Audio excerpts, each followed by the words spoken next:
Hi, I'm Nick Hyla, the Executive Director of the Midwest Renewable Energy Association, and I'm here for Renewable Energy Mean Tweets. No, wait, let's do that again. You asked me anything, and we had over 70 entries for questions, and we're here to do our best to answer them today. So question one, why are wind turbines sitting idle on windy days? That's a great question. It's not for lack of wind. It's curtailment. The grid has one operating parameter, and that's supply must equal demand or failures occur, including cascading failures. And when it comes to wind farms, sometimes there's too much energy being generated. Let's do the next question. All right, here we go. How do we, who believe that there is climate change, convince those who don't believe in climate change?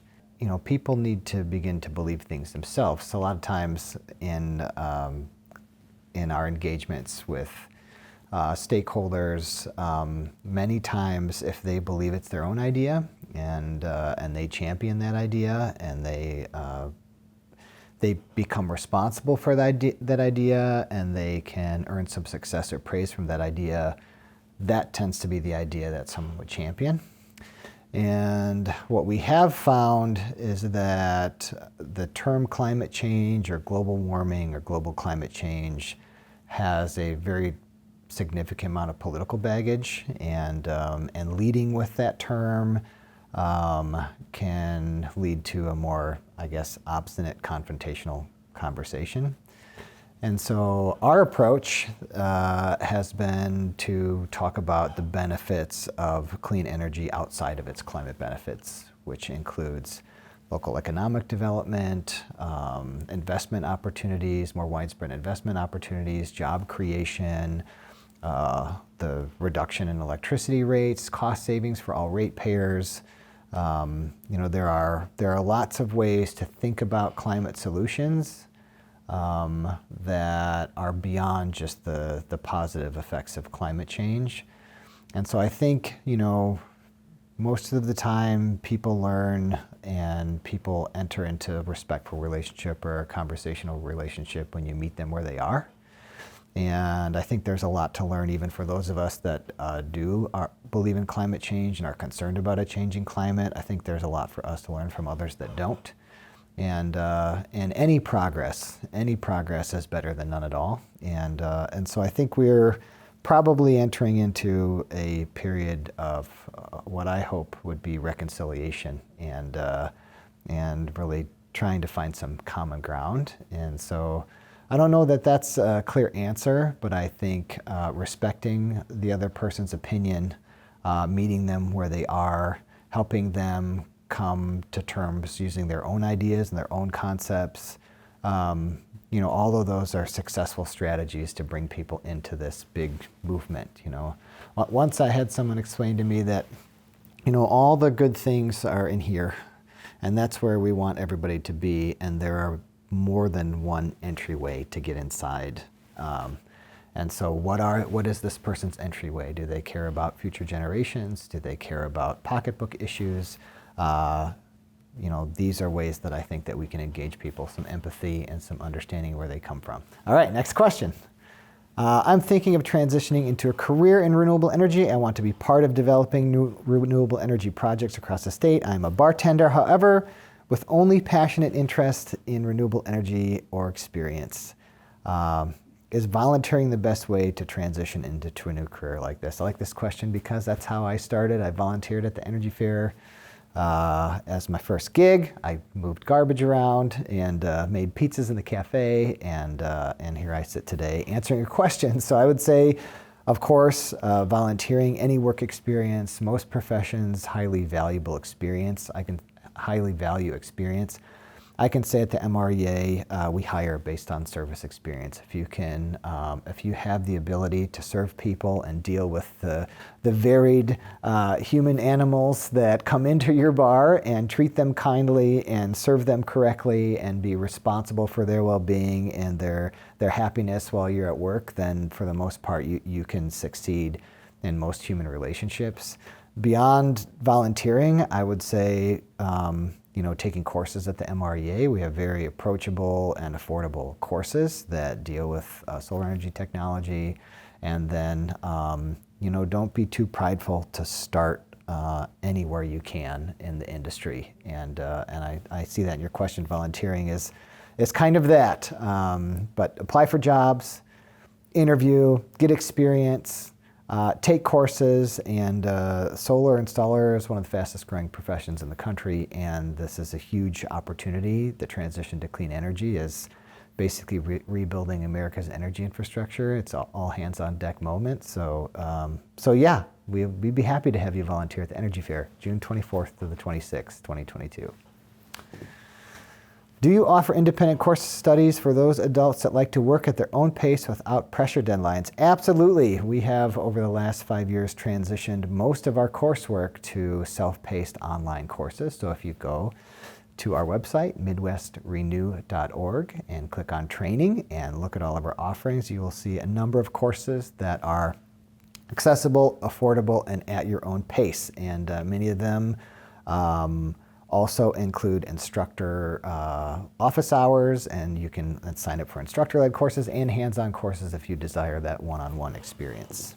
I'm thinking of taking courses later this year, but have to deal with some health issues. Do you have a bibliography of books, articles about solar that I could use to start reading up on current information about rooftop and community-scale solar? First, I would recommend signing up for the daily email digest from Midwest Energy News. It comes to your inbox every weekday. It's done by the good people at Fresh Energy. They do an amazing job. It's part of a national network called the Energy News Network, and it's incredibly informative. They aggregate news from all over the Midwest. You can also sign up for the U.S. edition, and it's very informative. Outside of that, I would say one of the best books out to kind of get our minds around the energy transition is Amory Lovin's Reinventing Fire. It's a great book, recommended. All right, training in HVAC and building electrification is critical. With all the funds coming down to local governments, how can MREA help grow and even scale that market? One of the trends currently is electrification, building electrification. And the justification is that if we were to switch all of our heating and electrical loads, home and business heating electrical loads, to electricity instead of, say, fuel oil or natural gas or propane, then as we decarbonize the electrical system, we decarbonize all of our fuel use. That even includes our driving habits, moving to electric vehicles. One of the low-hanging fruit, so to speak, is heating, ventilation, and air conditioning, and a transition in most of the country to air-source heat pumps, and also geothermal when applicable. So at the MREA, we just decommissioned our central propane furnace and installed an air-source heat pump to kind of finalize our move to net zero. And we are exploring with our solar group buy programs, we are exploring now adding HVAC electrification into that. So I appreciate the question. It is a priority for the MREA, and we'd love to work with you. Why is it so hard to find a contract in the city of Minneapolis willing to quote a geothermal HVAC system? Yeah, building off of our last question, these air source heat pumps have not had a long track record in northern climates, and they don't operate at very low temperatures, and so they're much more common in the southern part of the states, and just now with some technology advancements are becoming more widely adopted in northern states. So we're hopeful to see more contractors carry these options. One other challenge that needs to be overcome is that if you electrify your heating, when the grid goes out, then you are also without heating, and that can be a real challenge in the northern climate. So, one of the things that we're really looking at is pairing the building electrification with on-site energy storage, which we've also done here to provide some continuous power supply to our heating loads. And so we're hoping to see more HVAC contractors adopt this. Our local contractor now provides this service, and I think that's a good question to ask of some of the groups working in the Twin Cities on energy efficiency. and the state government to see what kind of incentives or support HVAC contractors can get for developing these capacities. My question for you is, at what point will you be offering free or heavily discounted certification courses? I'm very eager to learn the trade, but do not have the lump of cash to get classroom experience. Thanks. So we do have a scholarship program, and that program we raised over $30,000 this year and $30,000 last year to provide up to 60 scholarships for students by application to earn their NABCEP associate exam. Our courses, by comparison, are the most affordable out there. We're a nonprofit organization, and our mission is to provide accessible and affordable courses. So you'd be hard-pressed to find training towards certification that's more affordable and more effective than the MREAs. So I encourage you to apply for Rise Up Scholarship and to check out our courses. How much is the cost of the electricity to fully charge a Nissan Leaf? What is the carbon footprint for doing a full electric charge for a Leaf? Okay, so let's get out our virtual whiteboard. So a Nissan Leaf gets 3 miles per kilowatt hour. A kilowatt hour of electricity, let's make it for the ease of math, let's call that 12 cents per kilowatt hour, which means that each mile costs you 4 cents, right? Because 3 miles per kilowatt hour is 12 cents. 12 divided by 3 is 4, so 4 cents per kilowatt hour. The Nissan Leaf has a 40 kilowatt battery, which gets you about, let's just call it 100 miles. So that's 4 cents a mile at 100 miles. That's $4 to fill up your car at home.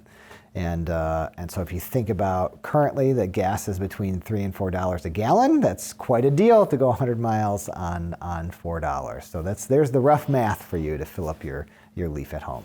There is a resource online. You can look at electric vehicle carbon footprint that actually exists, and it varies by geography because it depends on what your utility uses in their portfolio. In Wisconsin, we're still 10% renewable, so most of that portfolio is gas and coal, so the carbon footprint would be greater in Wisconsin than it would be in the Twin Cities, where Xcel has a much larger portion of their portfolio from renewables. So the carbon footprint of your car depends on where you're plugging it in.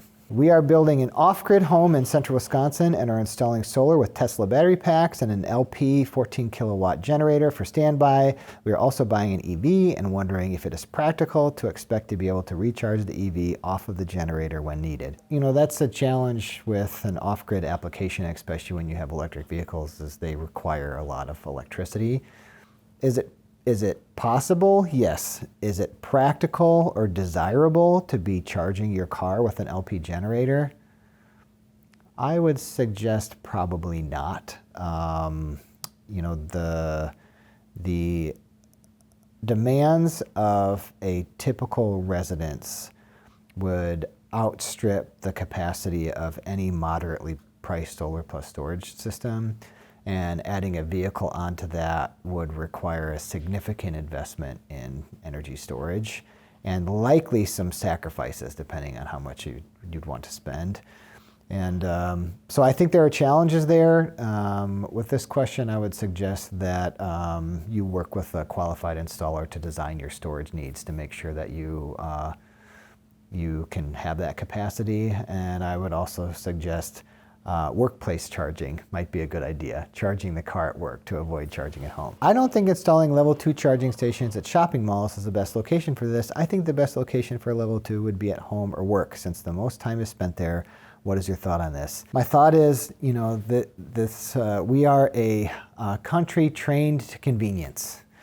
And so what that means is charging everywhere. Charging at shopping malls, charging at the workplace, charging at home, charging on the side of the highway. If we want to move to a fully electric fleet that accommodates all the vehicles on the highway, then we need to dramatically expand charging options. In your question, I agree. You know, most people would be best served charging at home. One of the benefits of home charging is not only that it's more affordable and more convenient for the car owner, but it also can work with the utility as we develop this kind of more demand responsive utility grid to even out the supply and demand in the utility system, where we're charging our cars at night when there's low demand and not during the day. And so I think there are a lot of real potential benefits for home charging, but I would suggest that as electric vehicles become more widespread, the convenience of charging everywhere, parking downtown to have a cup of coffee, going to the shopping mall, at the restaurant, at the grocery store, all of this we'll see more and more of, and will help facilitate the widespread adoption of electric vehicles. Are solar shingles a viable option in northern Indiana? Solar shingles are a viable option anywhere where you can get solar shingles. You know, the challenge with this kind of revolutionary concept of like the Tesla solar roof is that you know, building integrated solar PV needs to be as, I guess, ubiquitously available as your standard PV modules, and has to comply with local permitting and inspection requirements. Right now, the benefit of getting a standard solar PV system is that all of the buying, whether it's utility scale or commercial scale or residential scale, happens in the same space, which drives down the cost, which makes the cost much more approachable. And then all of the authorities having jurisdiction are more fully aware of that type of technology than building integrated solar product like a solar shingle. And so even though they're promising, I think the cost and the availability will limit their deployment. That doesn't mean that they're not perfectly suitable for your location.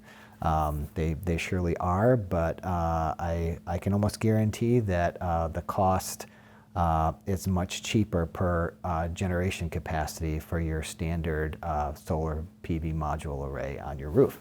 Do you have a gauge of how long the panels and inverters continue to be used before they have to be replaced with newer products? Typically, what you'll see in the market for modules is a 25-year production guarantee. That doesn't mean that they won't last longer. We have surely seen modules last much longer. And then inverters are 10 to 15-year warranty, and we kind of financially project a replacement after 15 years. And so we generally think about a 30-year life of a system with one inverter replacement. But again, they can last much longer than that. And even at the end of life, the replacement becomes easy with having the kind of like electrical conduit run and the conductors run and the balance of system there and a place for it. Just put in the new, more efficient modules 30 years in the future, and the inverter and storage and whatever technologies might be available then. I've had solar panels on my house for about 18 months in Alliant Energy territory. When commissioned, the two-way meter was installed. The meter is read monthly. I am in negative numbers, yet last winter one of my electric bills was over $100, as low as minus $15 in the summer. Can I ask to have my meter read once a year and pay the $15 a month fixed charges? I heard that some Midwest power companies pay much more when they buy back electricity.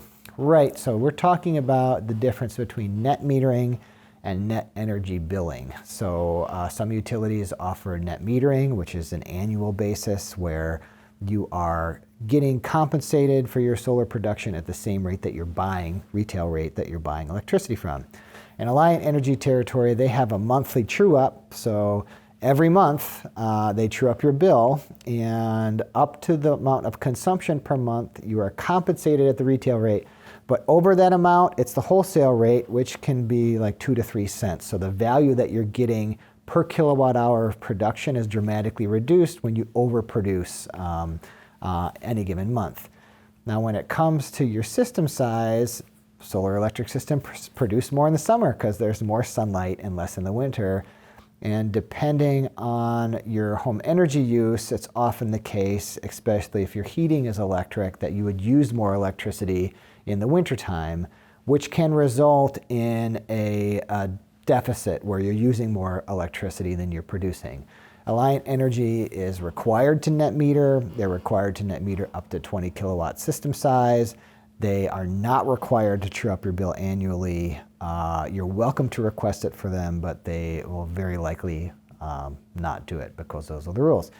If we want new rules, they have to be passed through legislation or through the Public Service Commission of Wisconsin, which can require utilities to be more uniform in how they approach net metering, can require certain rates, can require them to study the grid value of the solar electric energy that you produce, and those studies are happening, so we'll see where it goes. But for now, you're on a monthly true-up basis. I have a number of questions that I would consider like contact your solar installer questions. So one, you can go on growsolar.org. This is a website that MREA manages where we do our solar group buy programs, and you can take a virtual power hour that will walk you through the very basics of owning a solar system for your home. Beyond that, contractors all over the Midwest and country will give you a free, no-cost site assessment that walks you through the suitability of solar from your home at no cost and at no obligation. And so I would just recommend, if you have questions about home solar or home energy storage, go to a local contractor. The more local, the better, because solar is, a majority of solar in the United States is still sold on a referral basis, which means happy solar customers make more solar customers. And local contractors want to make local happy customers, because then your neighbors, your proximity and affinity, your neighbors and friends will be more likely to buy solar from them. So I would say find a local solar contractor, get multiple bids, compare bids, and most of your answers will be provided for. For those of us enjoying domestic solar hot water, the winter months can be challenging. Since I heat with wood, I would like to consider a system for integrating water heated by a wood stove with solar. Do you have any ideas on how best to do this? I would also like to supplement my in-floor hydronic system with wood heated water. Well, at the MREA, our main campus here in Custer, Wisconsin, we have a wood gasification boiler that assists all of our solar heating. So wood gasification boilers are somewhat expensive, but very efficient and very good at heating domestic hot water and providing heat to radiant heat for your home. We also, since we have a lot of solar production, are transitioning to some inline electric boilers to provide the same service. And many homeowners that use masonry heating, which are masonry stoves which basically bank heat, run hot water coils or hot water tanks in the masonry heater to provide preheating. So there are a lot of options. Again, one of the challenges in the solar hot water market is that solar PV, solar electricity, became so cheap, and no moving parts, modular, scalable, benefits from the cost savings of the widespread deployment of solar in utility, commercial, and residential space, that the economics of solar electric outpaced solar domestic hot water. And we've seen kind of a retraction in the industry of businesses that serve in that solar hot water space. That being said, there are plenty of good companies out there. You can contract your local HVAC or plumbing company and see how they might help you out. We're thinking about converting to geothermal heating for our home. Looking to the future, when electrical outages thanks to big storms might become more common, can a geothermal system be run off a generator?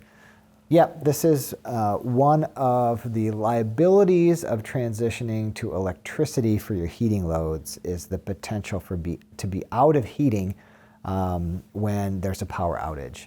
As far as a geothermal system being run off a generator, all this is possible.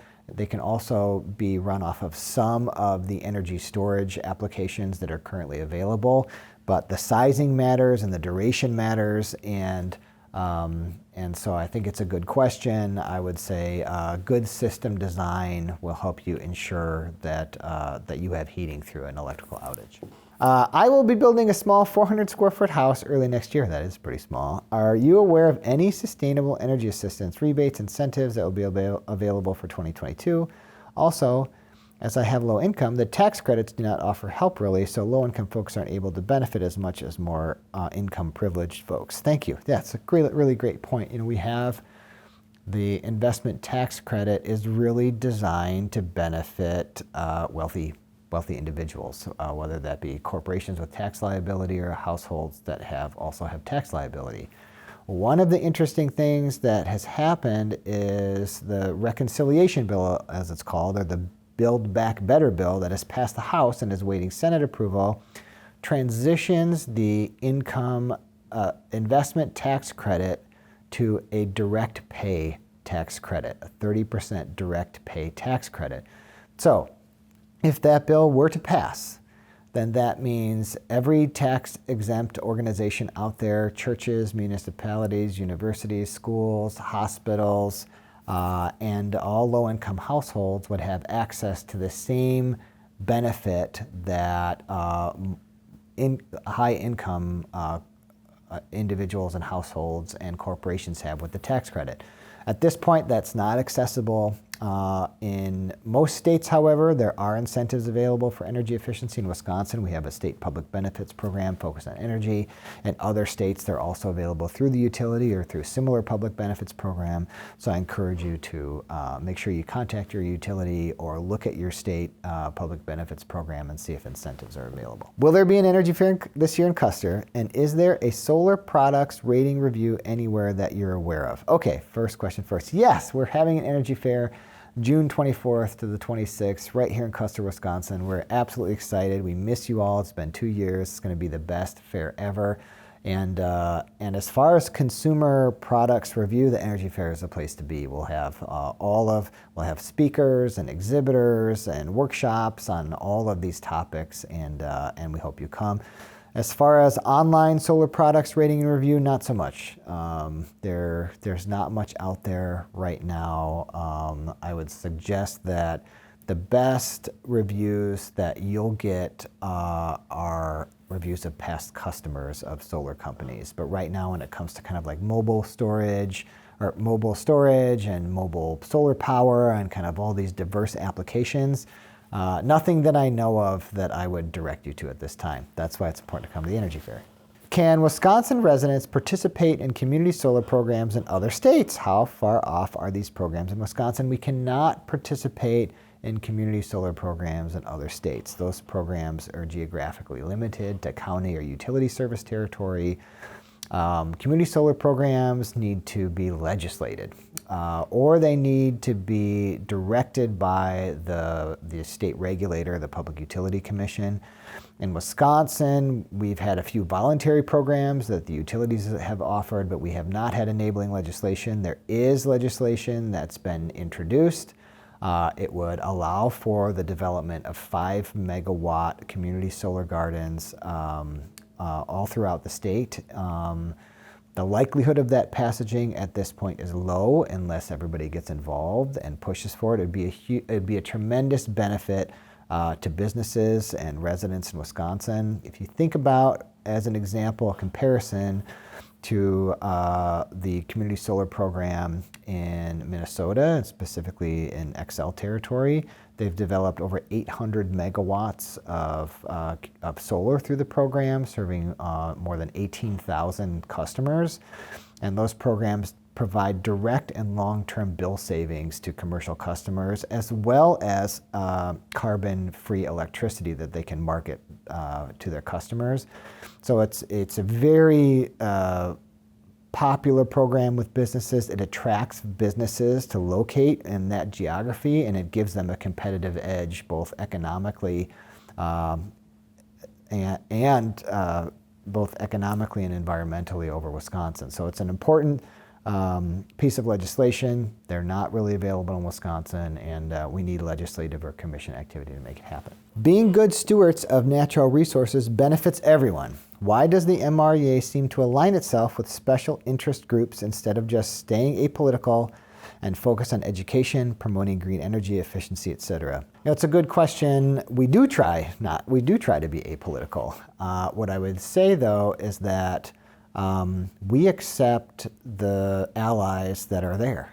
And when you look at the markets that are most advanced in clean energy, for example, Minnesota, Illinois, what has happened there is where Democrats have been elected, that's where legislation has been passed, and that's where markets opened up. Why? Well, we've had the same utility business model for over 100 years in which private companies own the power lines, they own all of the infrastructure, they own the generation assets, and they make money by building things. They build a power plant, they build a transmission line, and future ratepayers pay that back plus interest. That has been very good for utility investors. Now, those large, wealthy, influential companies are it's a capital intensive industry, so it doesn't change very rapidly, and they wield a lot of political power.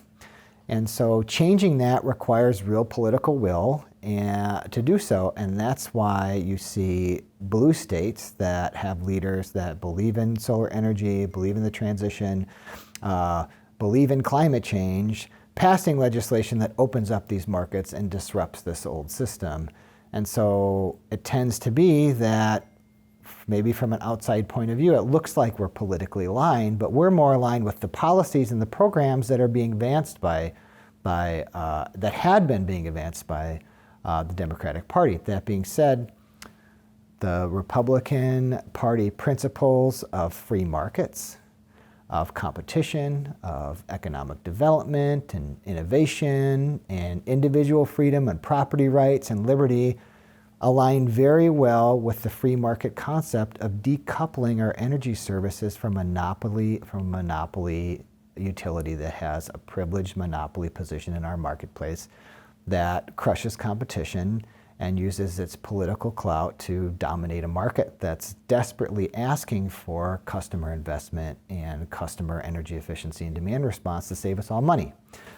So we are not politically aligned. We're not a lobbying organization. We are a big tent organization. We invite everybody in. I would suggest that if you're a Republican, that you ask more of your representatives. If you're a Republican that believes in clean energy, the Republican Party of Wisconsin and many other states have had a very simple policy platform.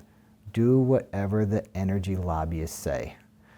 Now is the time to decouple from that. So I would ask you, if you feel like we're too aligned with certain party politics, I would turn the question back to you and say, hey, hold your elected leaders to account, make them share their values, make them share your values, the values that brought you into that party, and let's open up this market and see if we can get the most steel in the ground. This is a long question. I'm going to paraphrase some of it. Here's some background to my question, and then my question. To meet 2030 goals and ultimately 2050 goals, we need to double transmission lines and double mining. It takes 16 years to permit a mine, 10 years to permit a major power line. There's a lot here, and it says at the end, how do we permit mines, pump storage facilities? Pump storage is basically water storage that helps to, a big battery that helps to decouple the need to meet demand and supply all the time in the grid. Storage is going to let loose renewables like solar and wind and let them vastly increase their percentage generation in the utility portfolio. So by 2025, so we have a fighting chance of meeting our 2030 goals. The way I think of this question is that we have to invest both in the distribution system and in the transmission interconnected and large-scale system. One of the ways, the most effective way to meet our goals is through efficiency. Efficiency is the cheapest electricity on the grid. That idea of the negawatt, of being more efficient with the energy that we have and being more time responsive or demand responsive to the energy that we use can vastly improve the electricity system and reduce the amount of generation capacity needed. These, in the current utility business model, my rooftop solar, my home energy storage, my energy efficiency is a threat to the utility business model, which again needs to justify building things so their investors can make money. What happens if we don't need them to build anything? How do their investors make money? So the reality is we need to remake the economic incentives and the regulatory compact that we have with utilities so that customers like us at the MREA and you at home, that we can have the proper incentives to use energy when it's cheapest, to produce our energy when it's most needed, to store energy and be responsive and good grid customers and provide grid services, while we invest in utilities to build pump hydro stations and wind farms and solar and storage sited systems and transmission lines to bring wind from the plain states. To do any of this, we need to have our economic incentives in line. And right now, that's just not the case. There are states that are remaking the utility business model. There are states that are moving utilities to be more performance-based. So instead of getting compensated to build things that we don't need, they're getting compensated to keep the lights on and reduce their carbon and increase local economic development. And so much of this question really is about how do we have a regulatory system by which we incentivize the right type of behavior? And that's a political question at its heart. And that takes a wide understanding by the public. It takes public engagement. It takes understanding by our elected leaders. It takes some of us kicking the bums out and putting new people in there so that we can have leadership that understands this problem and takes this seriously. And that's what we do every day at the MREA. We do public education to better understand these issues. Hi, Nick. How does the new infrastructure bill impact the decision of converting to solar panels for a residential home?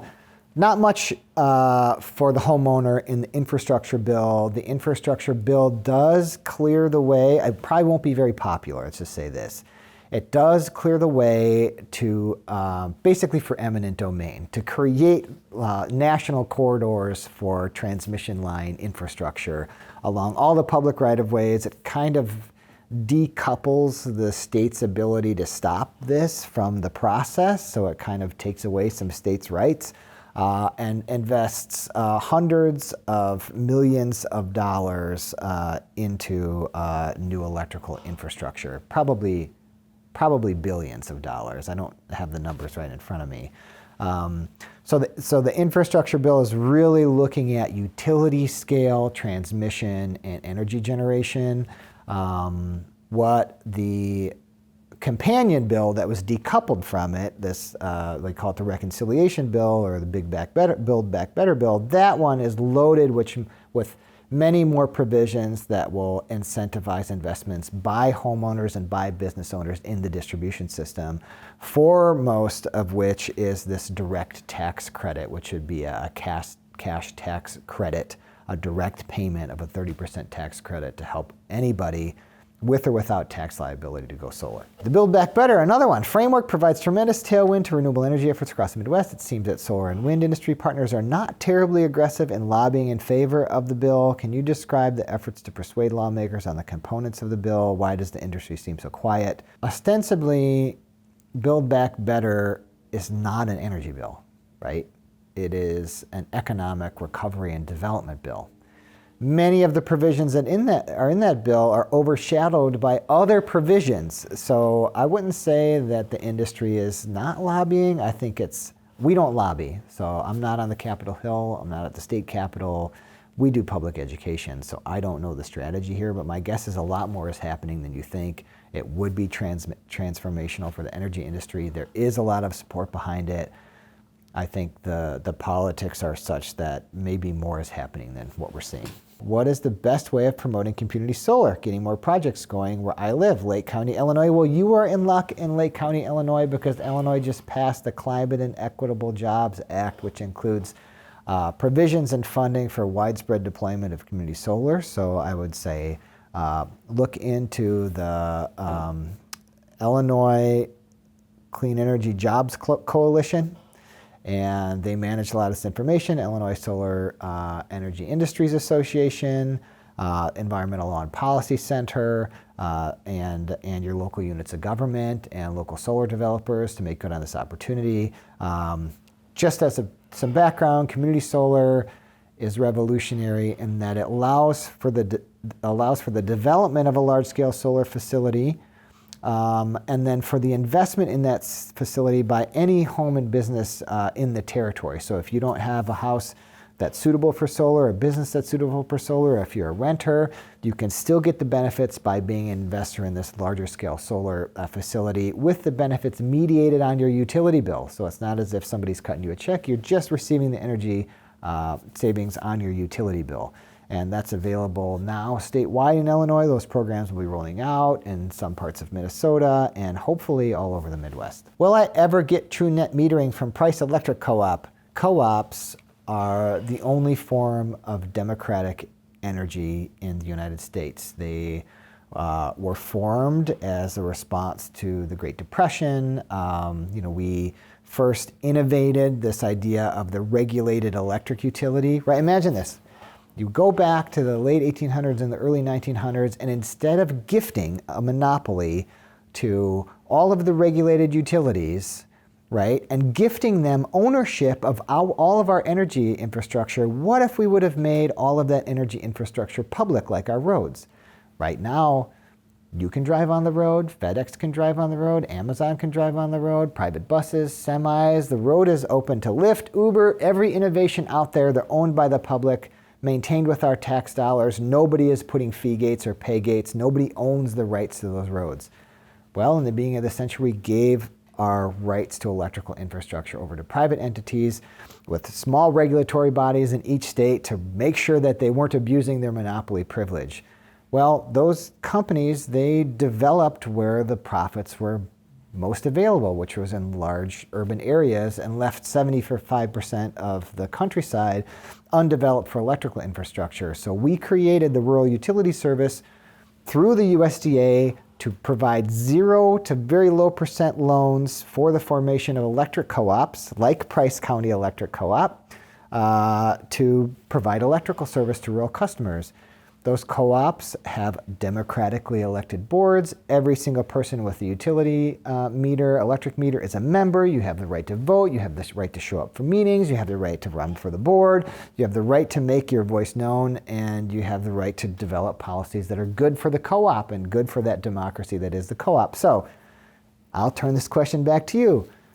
Have you attended a Price County Electric Co-op board meeting? Have you considered running for the board? Have you considered bringing this very important issue to them? If not, I would ask that you or someone close to you in the co-op does so, because those democracies can be changed, and they can be changed for the better.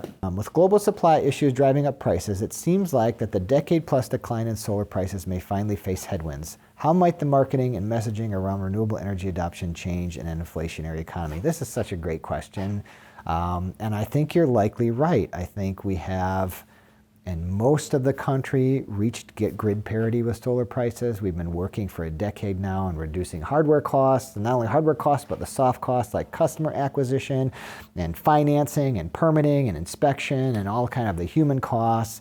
And we're at this place where we have choice in the solar market. There's competition amongst installers. There's availability of products, but supply chain issues and just general inflationary pressure has caused the market to stabilize. Now, if you think about that, if the products are always getting cheaper, what incentive do you have to buy today? Right? You could just wait till tomorrow and get a cheaper electric system. We've seen that many times. If someone's like, well, are the products getting better? Are they getting more affordable? Well, I think I'll just wait till they're more affordable. Well, that's already happened. So I think what you're going to start seeing in the marketplace is people realizing that now is the time to go solar. It's a good investment, no moving parts, warranted, hedging against future electric price increases, the ability to add storage for your own resiliency, more and more programs that are incentivizing that type of application. And so I think what we'll see is marketing to say, like, we are here. We've landed, everybody. This is a readily available consumer product that provides long-term benefits and may not be as cheap next year. Proposed legislation in Wisconsin State Legislature would specify third-party ownership of rooftop solar is legal and mandate utilities to interconnect such projects, according to an article by Carrie Liderson, great investigative journalist with the Energy News Network. In the Oshkosh Herald on November 10th, 2021, We Energy spokesperson Brendan Conway argues that this proposal would shift costs to customers who don't have solar. Does MREA support this legislation? What is the validity of the cost-shifting argument? I find it hard to believe that We Energies can, as a regulated utility in Wisconsin, can have their spokesperson just go out and lie to newspapers all day. They have never published any study or presented in front of the Public Service Commission any information that shows that a solar owner costs anybody else money. The only study they've ever conducted shows that a solar electric system placed with private money in We Energy's utility territory is actually a benefit to all other ratepayers. No other evidence in front of the commission has ever been submitted, so I tell you this, in God we trust, everybody else bring data. And he can go out and say it in the newspaper, and that does not make it true. And if you look at in Minnesota, where they passed legislation that required Xcel Energy to go through a process to identify the value of solar for customer-sited solar energy, what they found was the value was greater to other ratepayers because it saves electricity it produces electricity at peak times, it saves the utility from building new capacity to satisfy those peaks, it saves distribution costs, it has extra environmental and social benefits. And so the cost subsidy, cost shifting argument is old. It's tired. They use it all the time. I would say, let's study it. How come the utilities are so resistant to studying this issue about the benefits of my home or business solar? And I'll tell you why. We've already talked about it. They get paid by building stuff. Every time you put solar on, every time you use less electricity, every time you are more energy efficient, it takes away their justification to build new expensive things and earn interest for the investors and charge future ratepayers for them. We Energies went from telling everybody that solar was the worst idea, it was super expensive, and now they're telling everybody solar is the best idea, but only if they own it. Something's rotten down there, and my expectation would be that the current Public Service Commission will prove the point. And of course we support third-party financing. What right does a monopoly electric utility have to tell you how you can finance something on your house? When did we ever give them that authority? When did we ever give them our freedom to tell us how we can finance something? Are they going to regulate how Menards allows people to finance generators? Climate change, as we can all agree, is a serious problem. My question is, how do I, a 70-year-old woman, do my part to help? Aside from recycling, I'd like to join with other like-minded people, seniors in my community, and learn how. Good question. I think you start the question with a really good point, which is really like our personal actions matter. So, using our energy responsibly, being a good energy consumer. I think also just having conversations with people. If you are a retired person and you have time, write a supportive, kind, and informed letter to your local representative. Show up at meetings that matter. Show up at your local utility meeting. Vote. Organize for candidates that take this issue seriously. We need all hands on deck. If you look at the Pew surveys of the American public, you will see a bipartisan recognition that climate change is real. You'll see bipartisan support for clean energy, but what you won't see is that being a voting priority for much of the majority out there. So the question, I think, becomes, how do you get people to prioritize local clean energy development, prioritize resiliency, prioritize investments that decarbonize? And I think the answer to that question is not alarmism. It's not confrontation. It's not even kind of this direct action for climate change. I think it's coalition building, it's respect, it's deployment and showing the benefits of these technologies, investing in solar on your own home, helping local nonprofits invest in solar, showing the benefits of these things. Here's a story from Minnesota. In 2013, Democrats controlled the House, the Senate, and State House in Minnesota, and they passed sweeping legislation, the Minnesota Clean Energy Jobs Bill. That bill was a partisan bill. I don't believe any single Republican voted for that bill.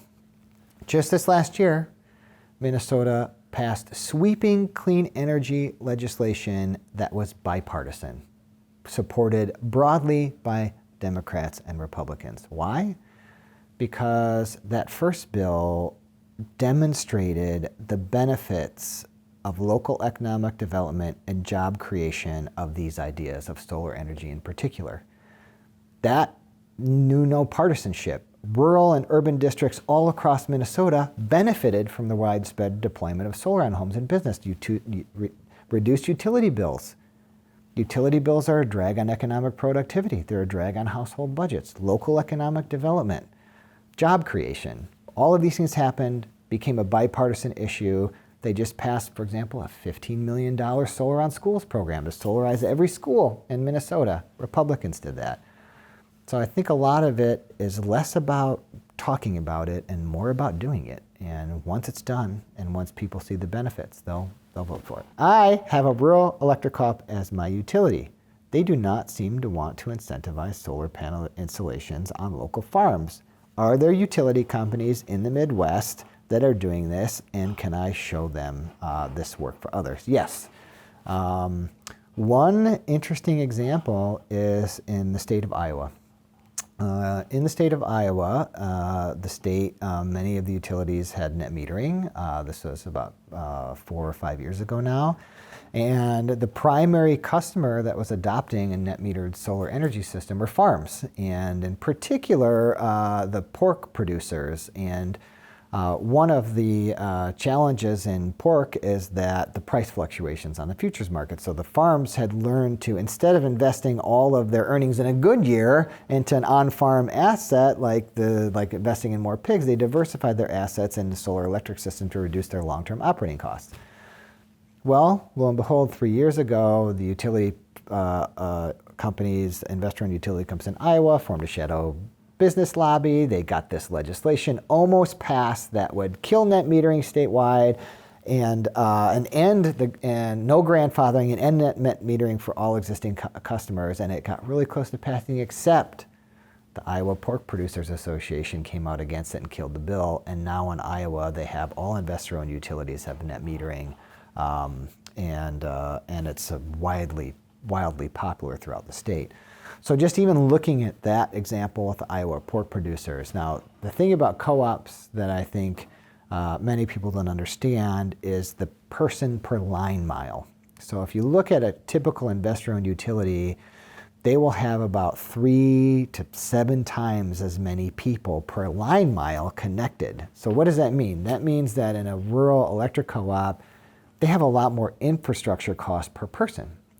And so the cost recovery kind of depends on you using electricity. So there is generally a resistance in many electric co-ops from large energy users like big farms to reduce their electricity use through solar energy. That being said, most of the concerns from these co-ops is overblown. And good data-driven management, really looking at benefits to members and the ability to spend. The other thing that happens at co-ops is that they have long-term contracts with their generation and transmission co-ops. And those contracts can be pretty punitive, high prices, especially during peak time. So oftentimes a distribution co-op, they'll benefit by helping farms install solar energy because it will avoid that co-op from purchasing power, high-priced power at peak times. And so I think that there are real opportunities for co-ops here, and I think you're on the right track by looking for other co-ops and looking for other examples of how these help farms, because in the co-op context, those farms are members, voting members. But I think also looking at how helping customers reduce their energy use at peak times can help the co-op financially. This is a good question from Tom Wiesler. Hi, Tom. He's in Iowa. He's worked with us to do solar group buy programs in Iowa, and now, after being 6 years on the city council, he was just elected mayor. We're not claiming any help in his campaign, but congratulate you very much, Tom. And so his question is examples of solar and non-residential capacities, and what's the best way to go about a process for advancing solar on the city or in other non-residential areas. Well, in Iowa, there's third-party financing. And so one of the real opportunities there is that on a government facility or a nonprofit or a university or any non-taxpaying entity, you can enter into agreement with a third party that allows them to digest the tax credit to get the system down and enter into a contract where you just pay them a portion of the electricity bill savings for the first few years of the system. He mentions that, Tom, I think third-party financing in Iowa has a great reputation. There's a lot of great companies. Many local companies do that.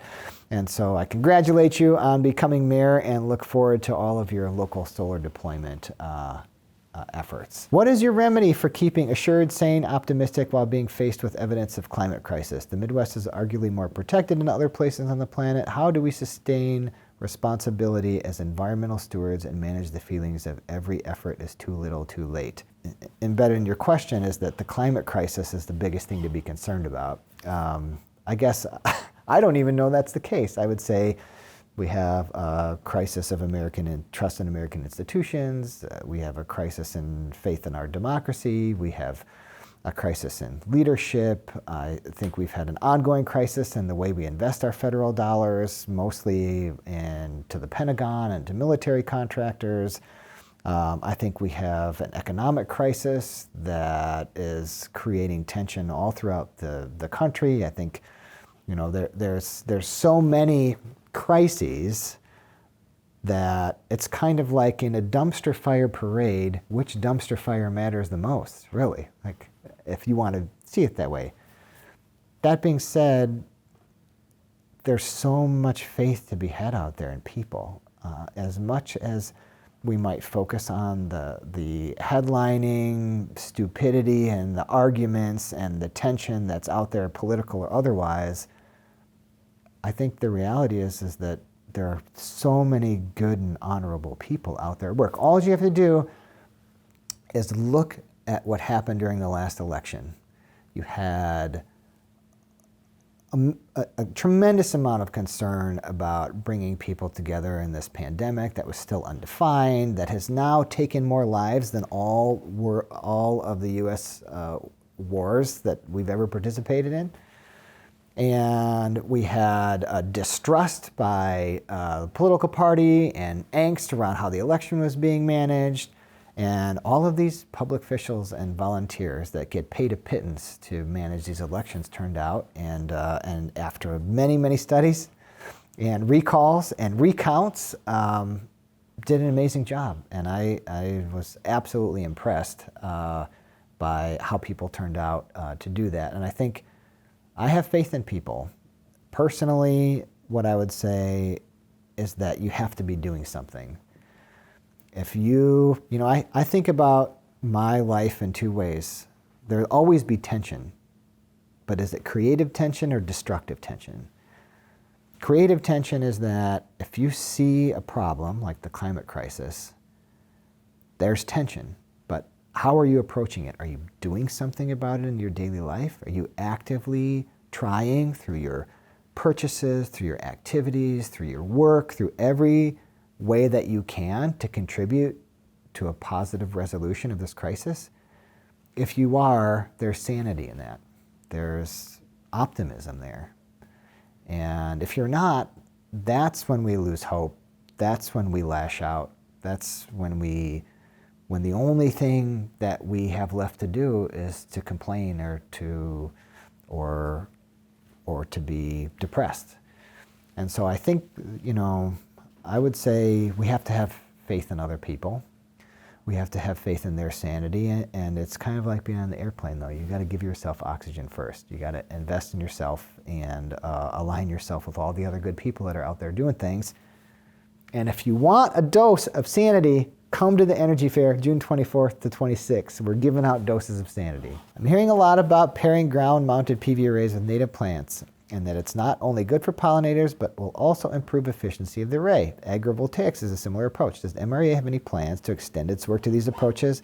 It would be amazing to see some demonstration-side versions of these at the Custer HQ property. I love that idea. We would love to do that. We don't have at our current, well, let me just first say, absolutely. If you think about, it's an interesting quandary. You're like, that the amount of solar energy that falls on the earth in 1 second can power every single energy need for the entire year. The problem is capturing it, right? And delivering it. The operating parameter of the grid is supply must equal demand or cascading failure.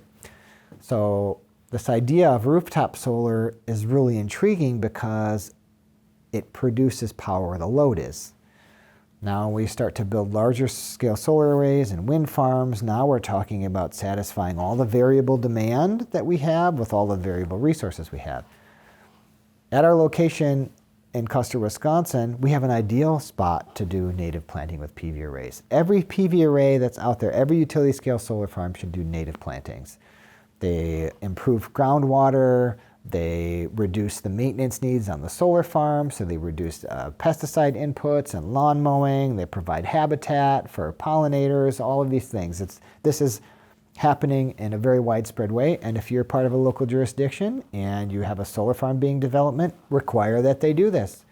Sign a joint development agreement. Make this happen in your area. This is good for everybody. At the MREA, we have a great site for it, but we don't currently have a utility program that would make it financially viable. We don't have a way to sell electricity at a good cost because the utilities are not doing PERPA contracts or paying a PERPA avoided cost rate, which really looks at the cost avoidance that all ratepayers benefit from when a private entity like us would put in a large-scale solar array.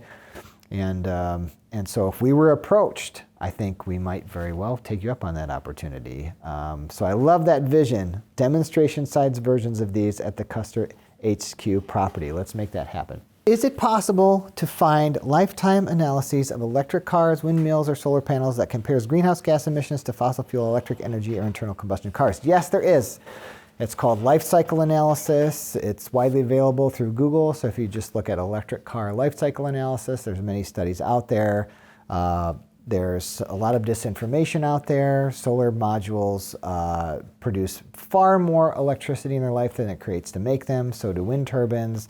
They are far more energy efficient and have way less carbon than any internal or any fossil fuel source. And electric vehicles really depend, as I mentioned earlier, on the fuel mix that's delivering the electricity. If you have a 100% solar-powered electric vehicle, it's by far the best mode of transportation, individual mode of transportation for the climate, but it really depends on where you plug your car in. Okay, that's all I have for today. Thank you so much for all the questions. Thank you so much for the opportunity to talk with you and to be part of this great organization. Please, if you're not a member, consider signing up. And if you're looking to be inspired, if you're looking to be part of this transition to a clean energy future, come see us at the Energy Fair, June 24th to the 26th, 2022 in beautiful Custer, Wisconsin. Happy New Year.